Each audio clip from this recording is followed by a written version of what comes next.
Hello, everyone, and welcome to a new episode of Truth Be Told Minuteman Report. This is Robert Hensley, your Truth Be Told Minuteman, coming to you live from an undisclosed location somewhere in North America. And today we are going to be talking about the Atlanta Blood House. Now, this is a story that I came across that is really kind of spine-tingling. So, 1987, Atlanta, Georgia, racial tensions are high. There are a lot of police brutality cases, a lot of unarmed African-American civilians being shot in Atlanta at that point. And somehow, in the midst of all of the turmoil and the crisis, comes this really wild case that stumps everyone. So, Minnie and Willie Winston live in this little brick facade house, right, at 1114 Fountain Drive Southwest in Atlanta, Georgia. And at the time, Minnie and Willie are both in their 70s. Willie is bedridden on dialysis, and they've raised their kids. Their kids have gone on to be successful adults, and then just the craziest thing happens. Willie's in bed. Minnie is taking a bath, and when she steps out of the bathtub, she steps into a pool of blood. The blood is not dripping from the ceiling. It's not coming from anything in the room. She's frightened. She thinks that Willie may have hurt himself in some way and had tried to come to get her, and she just didn't hear him, or maybe she had fallen asleep in the bathtub. So she rushes into the hallway, where she sees blood pouring down the walls, coming up through the floors, rolling out over the floorboards. As she's trying to get to Willie's bedroom, blood, like a geyser, shoots through the hardwood floors up into the hallway. So, she and Willie are stuck in this house of blood. It's bleeding. It's everywhere. It's the bathroom. It's the hallway. It's the living room. And there's seemingly no explanation. So they call 911. The cops come out. It is so wild that they pretty much call out everyone. It's the police. It's the fire department, the paramedics. They send lab techs almost immediately because there's blood, but no crime. Right? And so they end up finding out that this blood that is oozing in their home is human. It's type O blood.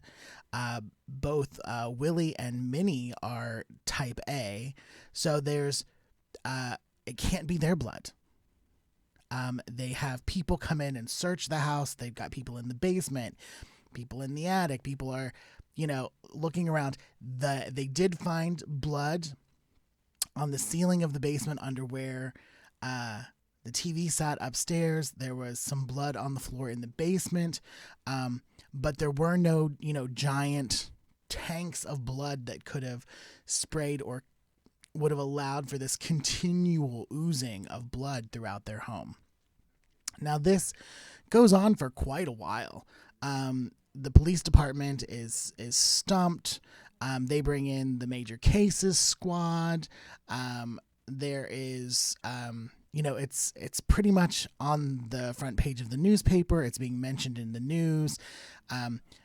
Minnie and Winston are pretty much besieged in their home by the press and by, paranormal detectives. And, this is just a lot of stuff going on for these two people.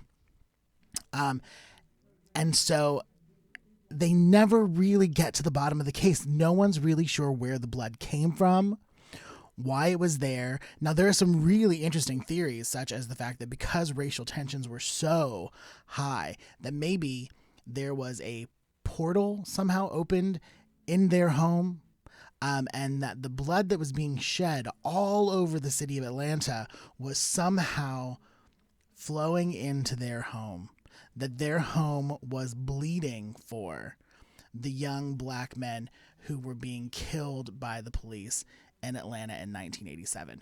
That's one theory. What we do know from Minnie and Winston is that they took control of the situation. They performed, we'll call it a ritual, where they were very clear in their intention that they were going to send this away, that they were going to stop the blood, that it was not welcome, that it was their home, that this could not continue. And as they blessed their own home, as they forcefully sent this blood away, it stopped. It stopped.